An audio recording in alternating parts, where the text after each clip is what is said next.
Hi, I'm Monica Swann, and I've been attending Hope in Life since August of 2010, and I became a member in January 2011.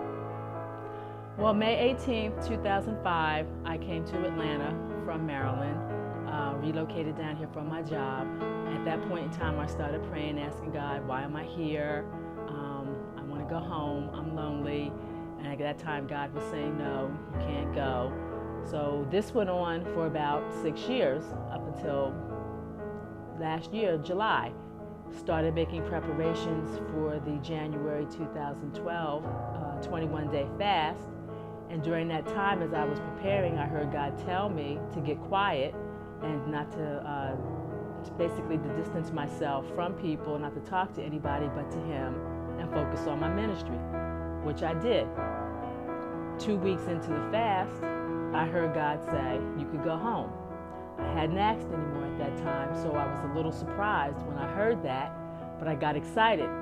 So in my mind, I can go home, but I need to find a job, because my job has made it clear they're not going to send me back. About a month ago, my supervisor that brought me down here called an emergency team meeting, because I work for the policy team, to let us know that she had found another job and that she was going to be leaving in about 3 weeks. And I just had a complete meltdown. I stayed in my office, and about an hour later, my supervisor comes in the office. She closes the door. She pulls up a chair. She says, do you want to talk? And I broke down again. And I said, I miss my family, and you're like family to me. You're leaving. There's no reason for me to be here. I'm not happy here. I want to go home.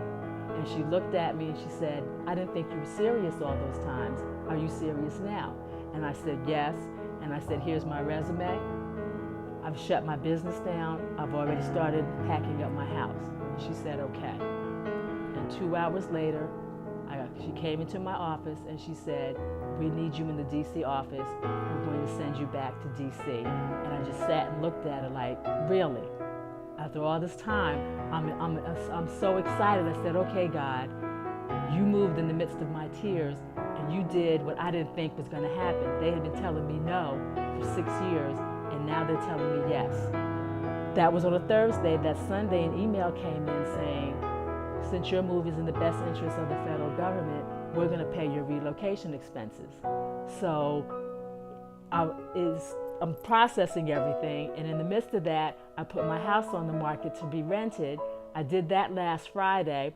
This past Thursday, the property management called me and said, we have 2 applications for you to review and let us know what you want to do. So my house is rented within 6 days of it being on the market, sight unseen, by a family. All she saw were the pictures on the internet. I'm going to miss all of y'all, but what I want to say is that when it looks like God is not doing anything, He's working behind the scenes, and when He gets ready to do what He's going to do, bam, He's going to make it happen, and it's going to blow your mind.